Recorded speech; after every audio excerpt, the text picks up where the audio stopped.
amigos do grupo Espírita Divino Amor e Esperança. Um abraço muito forte a todos. É um prazer muito grande estar com você nesse momento.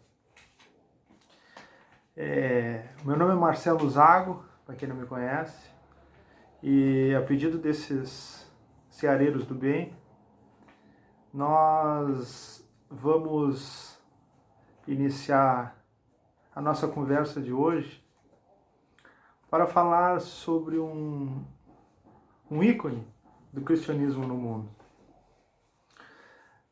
O nome dele é Paulo, também conhecido como Apóstolo Paulo, ou Apóstolo dos Gentios. Este cidadão, ele viveu na época de Cristo e era um doutor da lei. Aos 14 anos ele foi levado por sua família para o maior templo no mundo de religiosidade, que era Jerusalém. E ele foi estudar na maior escola religiosa que se teve notícia, que foi a escola de Eliú, pelo neto de Eliú, que foi o grande teólogo e rabino Gamaliel.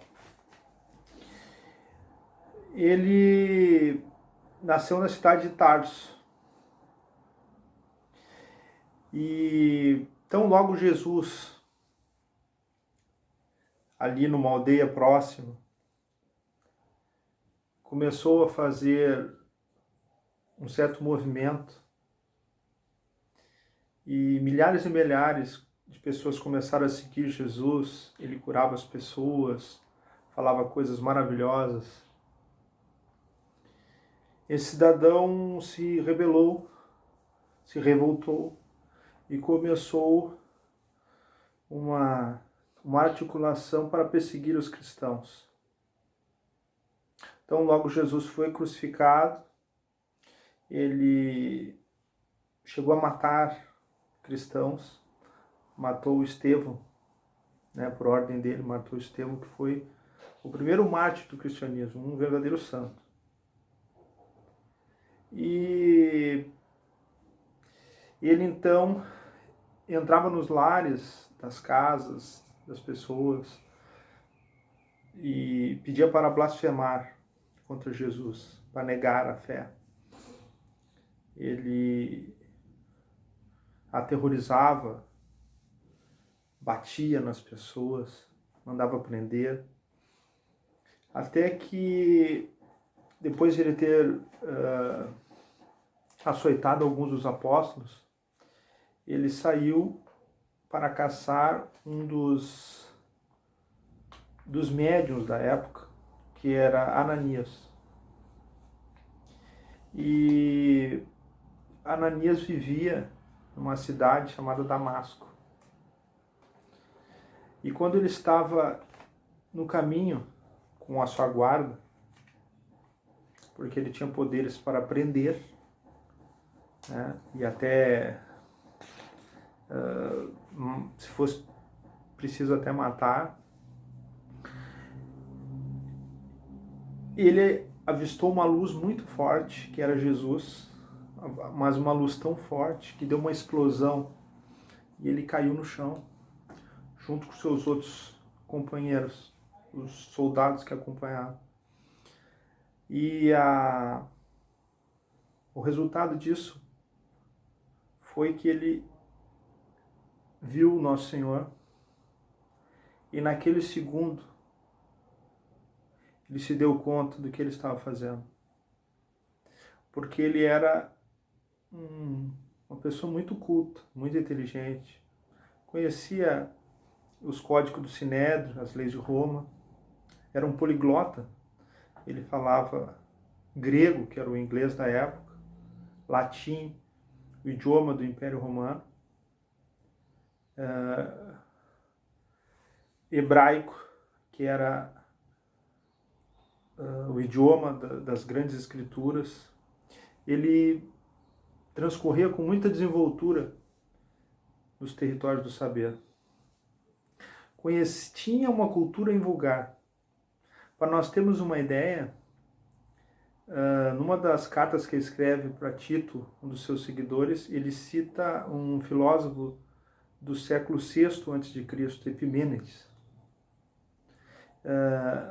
Era um homem de uma cultura realmente diferenciada. Então ele pergunta para Jesus: Senhor, o que queres que eu faça? E naquele instante, Jesus não responde a pergunta dele, apenas diz para ele entrar na cidade, na rua direita, e esperar na hospedaria de Judas. Ele então toma essa decisão e fica lá aguardando. Mas antes disso, ele achava que ele estava com a verdade e queria contar isso para os seus companheiros. Então ele procurou um grande amigo seu chamado Sadoc. Só que quando ele entrou e o soldado, porque ele estava cego naquele momento, estava cego. Quando ele caiu do cavalo e viu Jesus, ele ficou cego. E Jesus mandou ele ir para esse lugar, para lá aguardar, porque ele seria atendido. E ele, completamente cego, pede então ajuda de um dos seus guardas e vai até a casa desse amigo.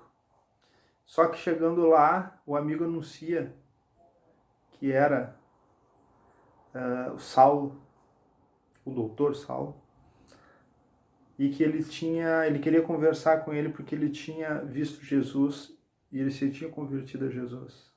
E o Sadoc não quis recebê-lo. E ele ouviu isso aí. E quando o guarda voltou para falar com ele, disse o seguinte: ele disse que agora ele não pode. E eles foram então para a hospedaria de Judas. Lá eles aguardaram.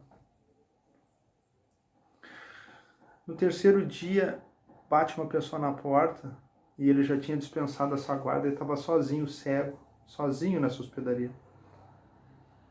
E o que aconteceu foi que ele achou que o Sadoc, amigo, veio visitá-lo, mas na verdade não era. Foi a maior surpresa que ele teve.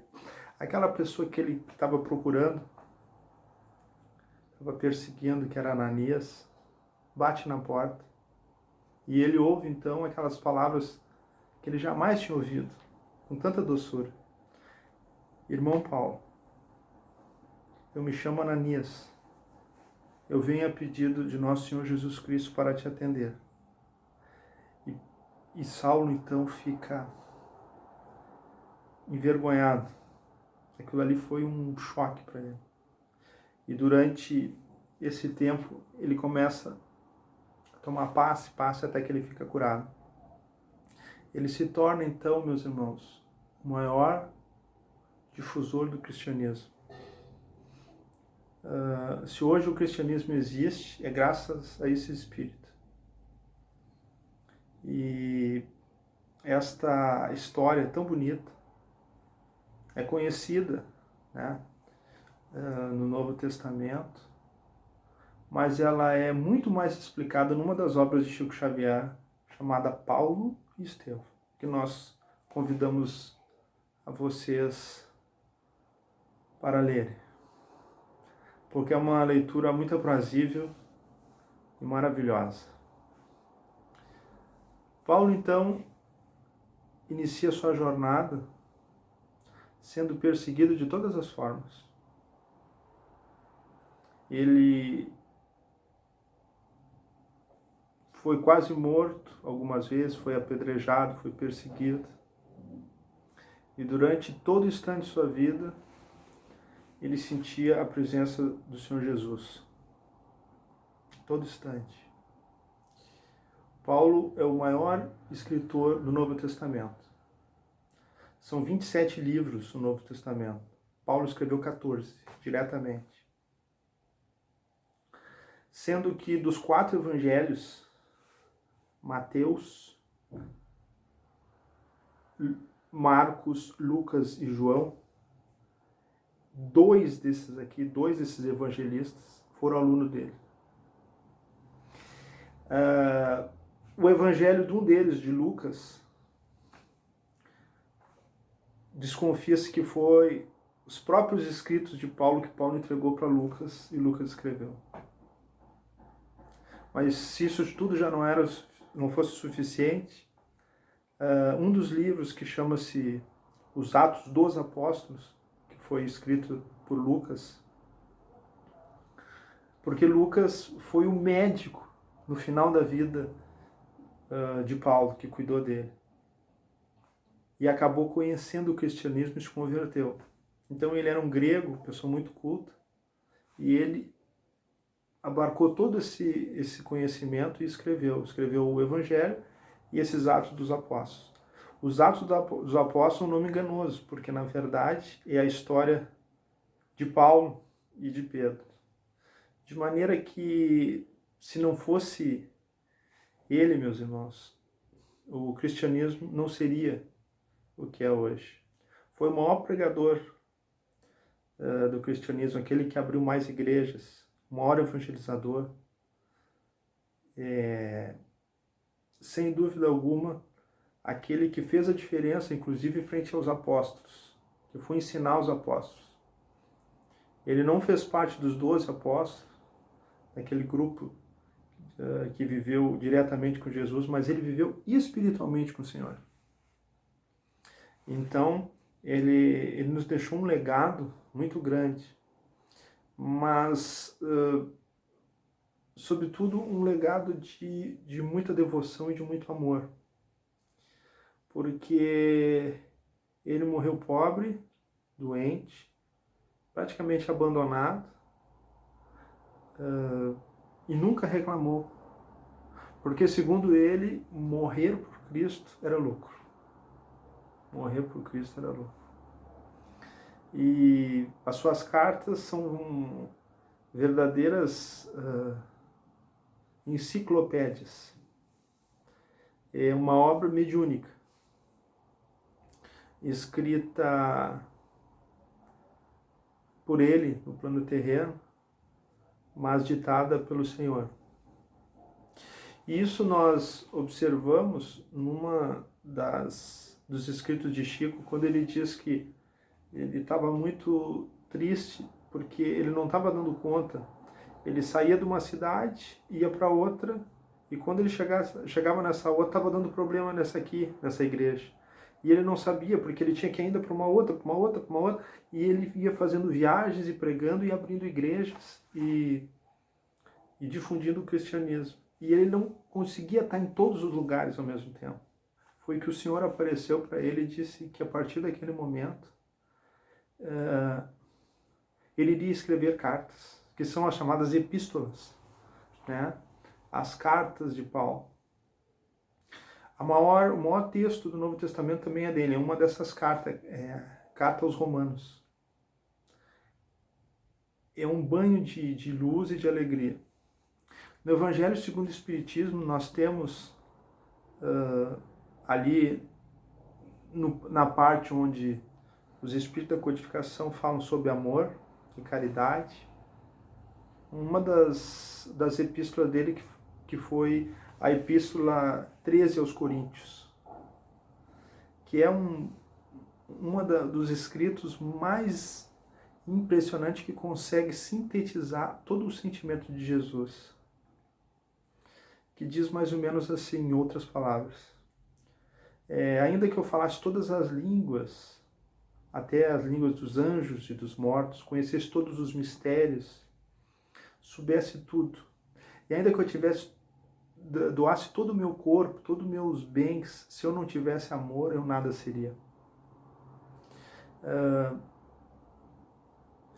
Dizendo que a fé, a esperança e a caridade são 3 pilares da espiritualidade, mas o mais importante é o amor.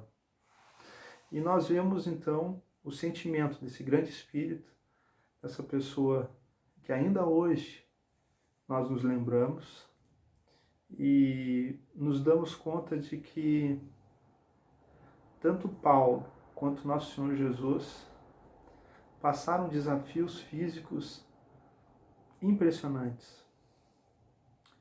E isso nos ensina um pouco para a gente poder lutar sem reclamar, trabalhar a todo instante e poder, de certa maneira, a cada dia agradecer pela nossa existência, pela nossa vida,